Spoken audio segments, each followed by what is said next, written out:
I've got 2 snap-ons. I've got 2 parts kits. Time to tear these apart. The flex head is a TM711, and the little tiny thing down here is a TM70C. These are quite tiny little 1/4-inch ratchets. This one's only 4 inches long. I mean, that's nothing. And this one's, you know, an inch longer, maybe 2 inches. I don't know. I can't count. Not very big at all, and it's very thin. You know, you see, I'm trying this new thing where I got this measuring stick here, make it look like I know what I'm doing. You see, they're both really low-profile heads, like, you know, 1/2 inch, and you know, just really tiny little things, which is really nice compared to this monster bitch here. It's this is massive compared to these two. This is a 1/4-inch Harbor Freight composite ratchet, but you see how much longer it is. It's as long as this one, but it's huge compared to, you know, the head size and everything. Like, this is much wider up there, down here, everywhere like that. So these are really old. I don't know the date codes on anything. That one's got like a 0 on it. I don't know. They're probably from like, I don't know, between 1927 and 2019, between there. So whatever year they are, that's what they are. They are step 1, find a screwdriver bit that fits these screws. Okay, screws are out. Let's see what it is. This is the first time I've ever opened this, and it's probably the first time it's ever been opened. I don't believe it's ever been tampered with since it was new. So here we go. I can't get it. This is defective. How do I get this open? Oh, it's starting to come. Maybe. How do I get this open? This is not working right. Let's try this tactic. Push on this. It's a flex head. I can't get it to sit still. This should pop that open somewhat. Oh, something happened. Oh, there it is. Cool. So, is this the worst looking ratchet in the universe? Not so bad. I don't see anything. Well, that spot there looks pretty rough. It has skipped a tooth then. So this is defective in my mind already. Okay, that's fine. So, the issue with this ratchet was that the selector lever broke off. I don't know if that necessarily would contribute to it. You can see almost a little bit of a flat face, but not so bad. They all kind of look the same like that. But you can see there's definitely a abnormal wear pattern on this, which I believe would indicate a skipped tooth. So, cool. There's that. The face, pretty rough. Let's look at the pawl. Ooh, wow. So, here. Interesting. The pawl, not looking so hot. You see how this is entirely missing, and this one's pretty good. This is what happens when you skip a tooth and break the entire top of... Ooh, there it is! I see it! Look at this. This is interesting. This is the tooth off the pawl. Look at that. It's laying inside there. This is the same thing I've had happen with Max, where they break the top tooth of this pawl off. And when you skip a gear, this is what happens. You end up with a piece of metal inside, and there it is. You know, that's the piece of metal. And you can see it comes out. Move the ratchet. That is the top of piece of metal off the top of that pawl. I guarantee it. Very interesting. Perfect wear. This is the spring detent here. That's all your clickety-click. It is intact. That's good. And there's the ball bearing that sits on top of it. So what they've switched to, they've gone from the ball bearing, and now they've got a... It's like half a ball bearing with a tail on it that sits inside the spring. I don't know if it's necessarily better or worse, but that's what they've changed to, and the parts kit now has that as well. It's a different style spring. Maybe see it here. Yeah, perfect. Almost. Go back there. But you see it's not a ball bearing anymore. It's got a tail on it. It's like half a ball, like a semi-sphere with a tail. So that's what that is. The faceplate, pretty worn, not so hot, but this ratchet has definitely skipped a gear at some point in its life and needs to be replaced. So, really both of those teeth right there look bad. So that looks like it's all totally worn. Yeah, look at that. That's rough. Very, very bad. So this gear is no good. It does not need to stay here. We do not want it. We're going to be ended up with the new gear now. So this is all going to be replaced, and we need to go clean this. So interesting. Very, very interesting to me anyway. So here we go. I moved the head and another piece of metal fell out. So there's 2 flakes of very big flakes of gear inside of this ratchet. Totally destroyed. Totally not good. So definitely needs new parts. Cool. Ratchet number 2. So here's the internals. The gear is out. Okay, so what we need to look at is, again, the pawl and see how terrible that is. Maybe flip it over if it'll flip. Okay. That doesn't look that bad. So, you know, it really is kind of lucky that we've got a pawl that is, for all intents and purposes, intact. And then rolling through the gears on this one.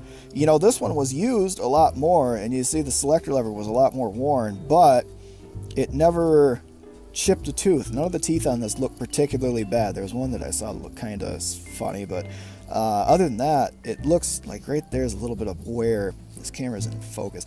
But you see, it's not so bad. This is not a terrible gear. So I'm going to clean it. I'm going to clean all of that. And this one, I'm going to clean maybe everything. I might just throw it all into a Ziploc bag and shake it around with some brake cleaner and see what happens. But they definitely are going to get cleaned. This one, I believe I have to save this. This has to be good, and it has to be clean because this is going to match with the pawl that's in there, because the new one is a different tooth count. I can see it already. It's a different tooth count.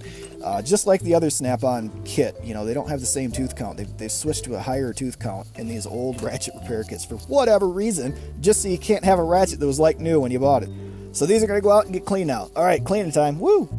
Okay, Ratchets are clean. They are better than they were. So after I sprayed all this brake cleaner, the head on this, you know, definitely really sticky. It's going to need oiled. That's important to do that because we don't want it to just be, you know, run dry and wear prematurely is what it'll do. The selector switch, pretty, you know, okay. It's not amazing, but it does work, and we'll need to oil that and make sure that's good. The big thing is with this, you know, you could really get inside, you know, and try to spray as much as you can in that channel where that spring rides internally here, up and down. That's for the click and click, and hopefully that will, you know, be clean enough so I put the new spring in, it won't bind up or anything like that. So I think what we're going to do is put the parts in this flex head first. And this kit's going to be pretty much complete. It was missing the selector lever to begin with, so everything comes out and all new stuff's going to go in. And also the gearing inside of it was totally ruined. Whichever gear this is, that's the good one, that's got to stay. This one here must be the damaged one. And it's got a really bad skip tooth on it right there. Okay, this is clean now. You can see how badly it broke those teeth, you know, clean off. You can see it's got a total indentation where the tooth was, and it's just gone now. It's just totally broke right out. So definitely totally ruined there. I should mark that so it doesn't get mixed in. Okay, so here are the contents of the new kit. This has the new selector in it, which is gross, and it's got some new springs, new screws, 2 screws, I hope so. There we go, there's the other one. What this doesn't have is the faceplate, and I got cleaning these.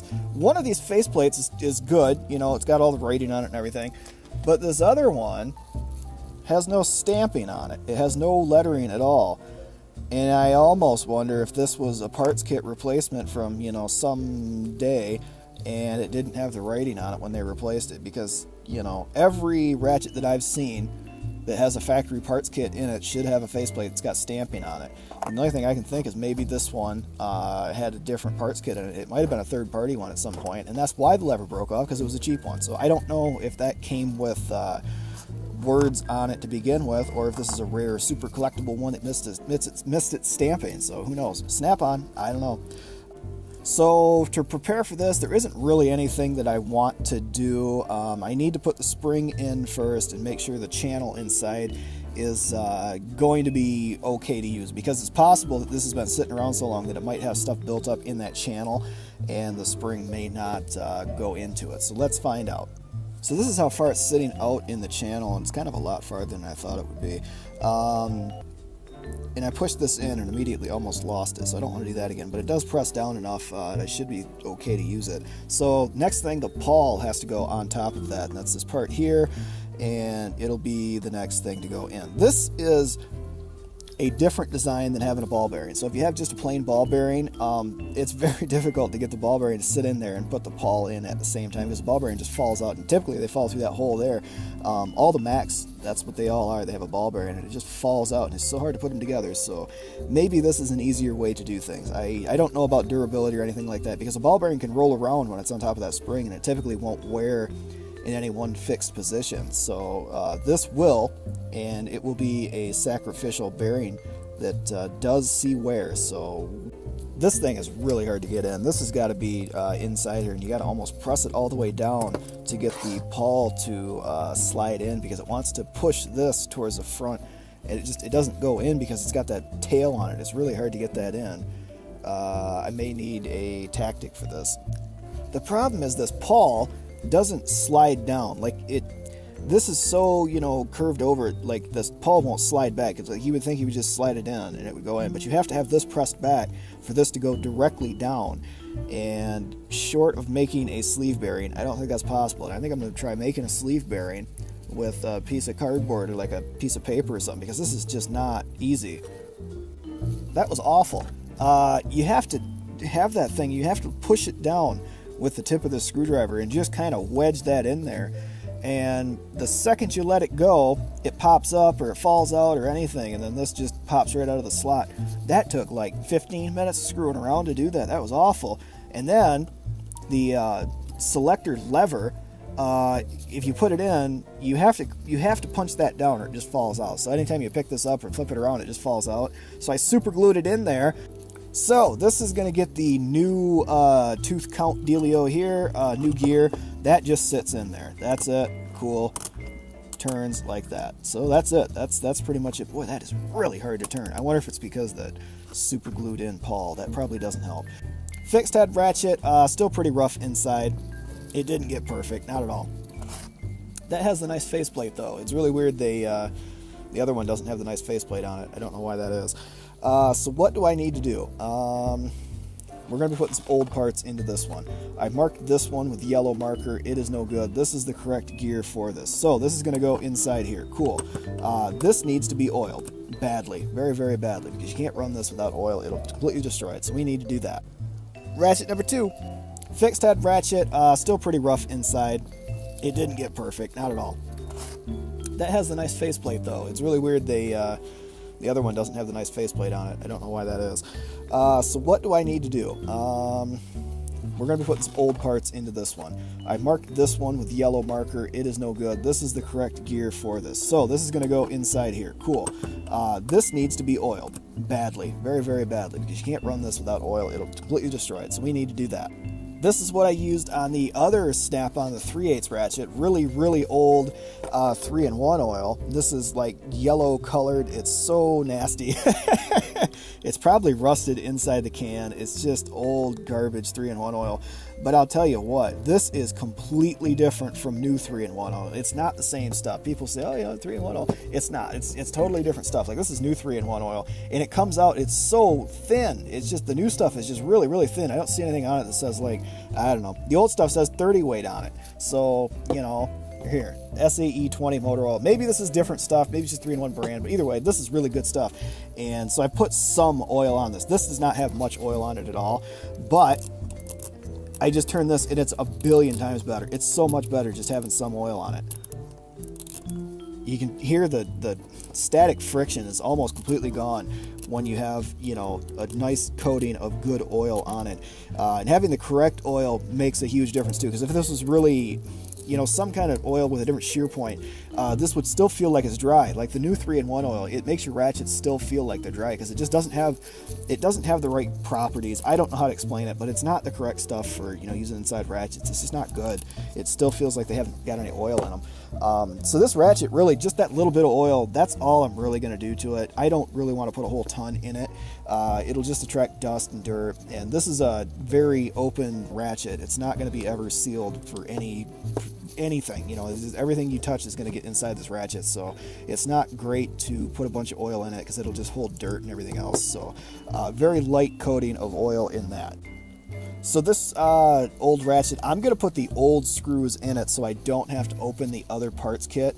And I think that'll be, okay, because I haven't changed anything inside of it. It doesn't have any new parts at all. It's just been cleaned and oiled. And I believe it will work significantly better than it was. Because before it was skipping teeth, and I don't know if it'll necessarily skip teeth now that I've cleaned it. Because once you clean the spring at the bottom, that really opens up a lot of tension, and it makes it a significantly snappier ratchet when it can move freely and it's not gummed up with old garbage in it. It'll make it grab teeth a lot better. So that's what I've done, and hopefully that will work better than it did before. Okay, so this ratchet is back together with the old screws. Looks fine, looks good. Ratchets very, very well now. Something that I really wanted to mention, this ratchet skipped teeth before. It wouldn't grab teeth. It wouldn't ever, grab the gear right. This ratchet's totally fine now. There's nothing wrong with it. I looked at the gears inside of it, and the pawl and everything, this had no damage inside of it. All the gears and everything were totally fine. It was skipping teeth because it was so damn dirty inside where the spring rides. The spring isn't allowed to compress correctly, so it would, it would go down, it would stick, and then it would, free spin inside of there, because this controls the pawl. When the ratchet, the spring underneath this pushes this tooth up. So if the spring is, not grabbing, this tooth will stay down. It'll just fall down, and it will never grab teeth. So when you've got a tight spring inside of it, where it's clean and it can move freely, the spring can, this will push up into the gear, and it will grab the teeth. It will work correctly. So you have to make sure these are, clean inside this channel, or they'll skip teeth and they won't grab anything. Even though it looks like all the gears are fine, it'll still not function correctly because it won't have any pressure in the mechanism to grab the gears. So that's fixed. This is a ratchet that didn't work correctly, and now I've cleaned it and it works, and it's fixed. So that's something. That's a thing. We've done something. Amazing. So the tiny quarter inch is done. There's nothing else I'm going to do with that. It's oiled. It works very well now. It's got the original parts on it. Cool, that's a good ratchet. It is done. This ratchet, I need to take it back apart and oil it. All I've done is super glue the selector lever in, and I haven't oiled the inside of it, so it needs to come back open, and hopefully the pawl won't fall out and cause me to lose the spring that's holding it together. We also need to oil the flex head itself, and I think I just pour some oil on there, work back and forth, and it will be good. So let's do that. So here is this gear. We're going to put the same 3-in-1 oil in it. It says SAE 20 motor oil. I don't know. This might not necessarily be like old 3-in-1 oil. It seems like 3-in-1 oil had like a red kind of can. I can't remember it. I haven't bought it in 50,000 years. So that's it. Just a few drops of oil in there. I think that's all I really want to do with it. If this was my ratchet, I would probably take some nice sandpaper to this and clean that up, because I don't believe this is the original faceplate for this. It'd be funny that they would not have any printing on it at all. I don't know why that looks like that. I think this might have had a parts kit in it at one point. I really don't know that that's necessarily the right faceplate. It doesn't go on either. It doesn't slop on. It's not sitting in correctly. Macs are really, really, really tight, and they don't go on right, but boy, all the Snap-ons that I've taken apart today, they all go on just easily. So I don't know, weird, but that's on enough. Now I can put the screws on and tighten that down. So the faceplate is on now, and it's ratcheting very, very well now. I can't do it, but either way, it's ratcheting a lot better than it was, and it sounds right. It sounds like a higher tooth count. It definitely sounds like it's got a lot more teeth in it, and it does. I think it's probably got twice as many teeth in it as the old gear. It's a pretty big difference. But you can see the selector, definitely bouncing within tolerance now. It's got a new spring in it, and it's got the new style detent at the bottom. But what we need to do now is put some oil in here. I'm just going to put some drops of oil on it. Like, it's nothing important. And we're just going to work it back and forth. Try to get that to function correctly. And, oh, hey, look, already better. So something that I like to do whenever I see an open bearing face, put oil on top of it, like nice clear oil, and you can see all this black stuff is building up and mixing up. All that dirty garbage is coming out of that, and you can wipe that off and, put more oil on it. It'll take a lot of that garbage back out.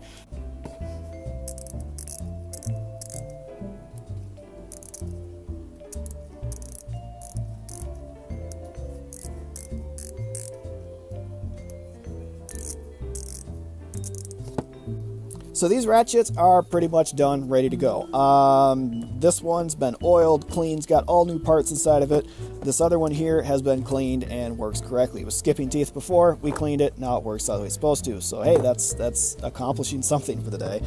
This one's got all new parts inside of it. It still needs that punched down. It needs the selector lever to be punched in so it doesn't fall out. It's super glued in, and it definitely will fall out the first chance it gets. So, it's in there now, but the ratchet does function the way it's supposed to. The articulation on this, still not great. I oiled it, flipped it around a whole bunch. It never really got perfect. So definitely very usable tools now. This one totally was broken before, and now it works the way it's supposed to. So, it's worth, screwing around with tools that you think are, no good for anything, and, fix them instead of just like, send them in for warranty and then they're gone. And, there's a whole, that's a whole thing. But, cool. So that's that. Bye.